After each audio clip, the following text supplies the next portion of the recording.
குழந்தைகளே, நம்ம கதை ஒரு மாயம் நிறைந்த காடுல ஆரம்பிக்கிறது. அந்த காடு பெயர் காமா காடு. இங்க இருக்கும் எல்லா விலங்குகளும் சாதாரண விலங்குகள் இல்ல. அவங்க ஒவ்வொருத்தரும் சின்ன சின்ன விஞ்ஞானிகளா இருக்கும். வெள்ளைக்கோட் போட்டும் கருவிகள் எடுத்தும் ஆராய்ச்சி பண்ணிக்கிட்டே இருப்பாங்க.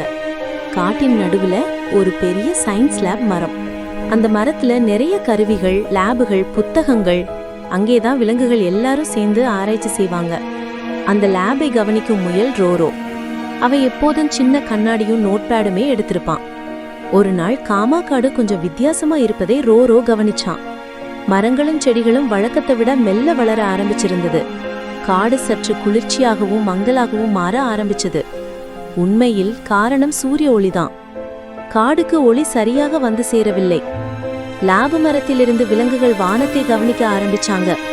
மேகங்கள் சற்று தடிமனாகி சூரிய ஒளி காடு மேல் விழும் கோணம் மாறியிருந்தது. சூரியன் ஓரமாகத்தான் தெரிந்தது. அதனால்தான் செடிகள் குறைவாக உணவு தயாரிக்க ஆரம்பிச்சிருந்தது. அந்த நேரத்தில் விலங்குகள் எல்லாரும் சிந்திச்சு இதை எப்படி சரிப்படுத்தலாம் என்று யோசிச்சாங்க. விஞ்ஞானம் இருந்தால் எதுவும் முடியும் என்று நம்பின அவர்கள் ஒரு பெரிய திட்டம் போட முடிவு செய்தாங்க. அந்த திட்டத்துக்கு அழகான பெயர் வைத்தாங்க, ப்ராஜெக்ட் சன்ஷவர். இந்த திட்டம் சுருக்கமாக சொன்னா, சூரிய ஒளியை பிரதிபலிக்கிற பெரிய கண்ணாடி அமைப்பு உருவாக்குவது. காடு முழுக்க விலங்குகள் வேலை ஆரம்பிச்சாங்க. சிலர் கண்ணாடிகள் திரட்டினாங்க, சிலர் தாங்கி அமைப்புகளை அமைத்தாங்க, சிலர் கணக்கு போட்டார்கள். அவர்கள் எல்லாம் சேர்ந்து ஒரு அற்புதமான சோலார் மிரர் சிஸ்டம் உருவாக்கினாங்க. இந்த கணினி மாதிரி வேலை செய்யும் கண்ணாடி அமைப்பு சூரிய ஒளியை நேரடியாக காட்டு செடிகளுக்கு செலுத்தும். குழந்தைகளே, இங்கே 2 விஞ்ஞான ரகசியங்கள் நடந்தது. ரிஃப்ளெக்ஷன், கண்ணாடி ஒளியை திருப்போம். போட்டோசிந்தசிஸ், செடிகள் சூரிய ஒளியை பயன்படுத்தி உணவு செய்யும். எனர்ஜி கன்சர்வேஷன், ஒளியை வீணாக்காமல் சரியாக பயன்படுத்துவது. இது எல்லாம் நம்ம காமக்காடு விலங்குகள் கற்றுக்கொண்ட விஞ்ஞான விஷயங்கள். சிறிது நேரத்திற்குள் கண்ணாடி அமைப்பு ரெடியானது. சூரியன் வானத்தில் தோன்றியதும் அந்த கண்ணாடிகள் ஒளியை அழகா திருப்பி அதை நேரா செடிகளின் மேல் குடித்தது. அடோ, என்ன ஒரு மாயம் போல! செடிகள் பச்சை ஒளி விட்டது போல மின்னின. அவை வேகமா உணவு தயாரிக்க ஆரம்பிச்சது.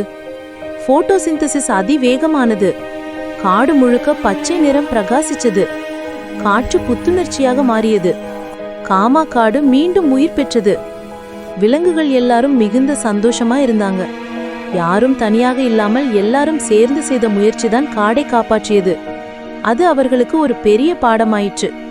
கூட்டு பணி என்றால் எதையும் சாதிக்கலாம். குழந்தைகளே, காமாக்காடு விலங்குகள் சொல்லும் மிக முக்கியமான பாடம் இதுதான். விஞ்ஞானம் தெரிஞ்சா இயற்கையை அழகாகவும் பாதுகாப்பாகவும் மாற்ற முடியும்.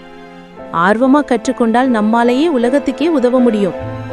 அதனால எப்போதும் சிந்திச்சு கற்றுக்கிட்டே இருங்க. அப்போ நீங்களுமே ஒரு நாள் உலகத்துக்கு ஒளி காட்டலாம். இந்த மாதிரி அழகான கதைகளை தொடர்ந்து பார்க்க விரும்பினால் தயங்காமல் என்னுடைய குட்டி ஸ்டோரி வேர்ல்ட் சேனலை சப்ஸ்கிரைப் செய்யுங்கள். உங்கள் நண்பர்களுக்கும் குடும்பத்தினருக்கும் இந்த கதைகள் பிடிக்கும் என நினைத்தால் இந்த வீடியோவை அவர்களுக்கும் ஷேர் செய்யுங்கள். மீண்டும் ஒரு புதிய சிறந்த கதையுடன் உங்களை சந்திக்கிறேன். தேங்க்யூ ஃபார் வாட்சிங் குட்டீஸ்.